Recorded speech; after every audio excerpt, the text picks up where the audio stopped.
Saya bacakan Mazmur 32, saudaraku. Dari Daud, nyanyian pengajaran. Berbahagialah orang yang diampuni pelanggarannya, yang dosanya ditutupi. Berbahagialah manusia yang kesalahannya tidak diperhitungkan Tuhan dan yang tidak berjiwa penipu. Dengan kata lain, yang jujur.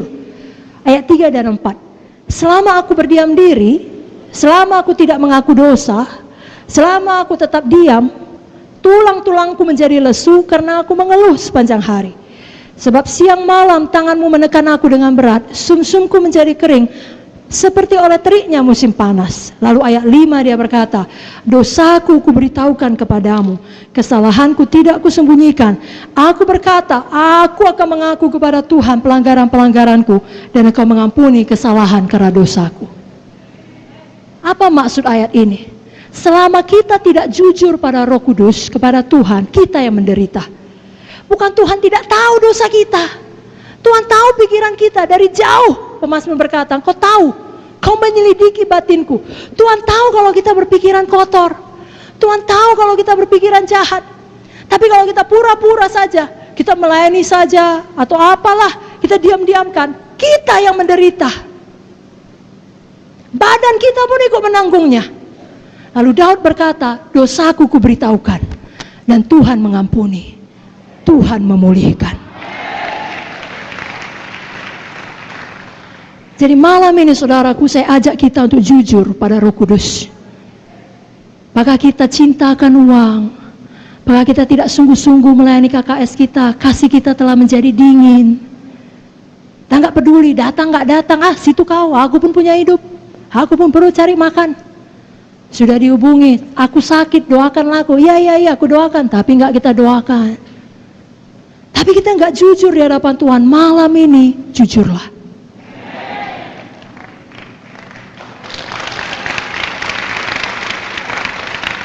Akui semuanya di hadapan Tuhan. Tuhan tahu. Selama ini pun Tuhan tahu. Tapi waktu kita jujur, kita melepaskan diri kita.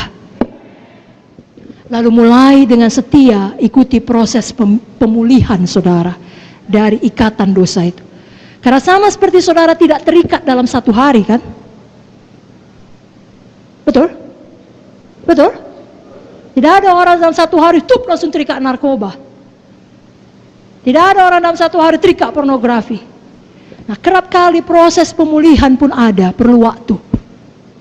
Saudara setia di dalamnya. Apa kata Roh Kudus, saudara ikuti. Mari tutup mata saudara, angkat tangan saudara. Tidak usah pedulikan kiri kanan, katakan dengan jujur, Roh Kudus, Kau begitu mengasihi saya. Saya mengaku semua dosa saya. Kau tahu Tuhan, dosa pikiran, dosa perkataan, dosa perbuatan. Saya akui semuanya. Saya tidak sembunyikan. Saya tidak mau lagi hidup dalam gelap. Saya tidak mau berbohong. Saya tidak mau marah. Ampunilah saya selama ini. Saya sering tidak menyadari Kau hidup di dalam saya. Saya sering mengeraskan hati saya dan menduka citakan Engkau. Tapi mulai hari ini saya bertobat, saya berbalik, saya terima pemulihan, saya mau patuh kepadamu, saya mengasihimu dengan segenap hati saya dan dengan tindakan saya. Mulai malam ini saya alami kebangunan rohani di dalam nama Yesus. Dan semua kita berkata, berikan tepuk tangan bagi Yesus.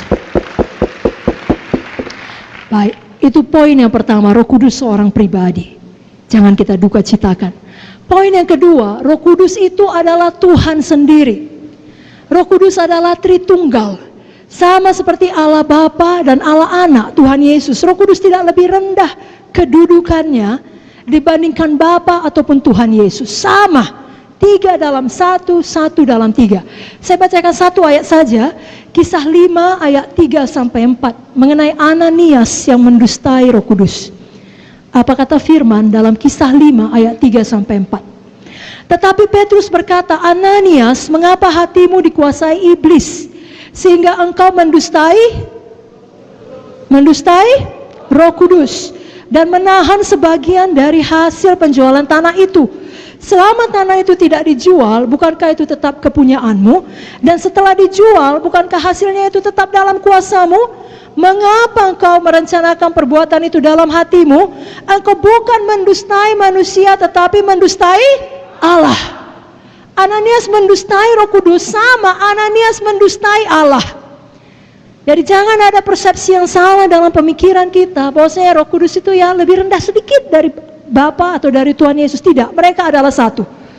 Dan mereka adalah satu. Roh Kudus sekarang ada di dunia ini, di dalam hati kita.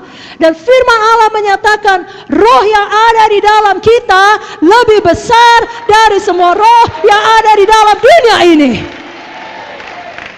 Saudara tidak perlu takut, amin. Yang ketiga, Roh Kudus adalah penolong kita, Parakletos. Yohanes 14 ayat 16-17. Roh Kudus adalah penolong.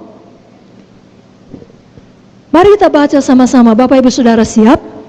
Yohanes 14 ayat 16-17, 1, 2, 3 ya.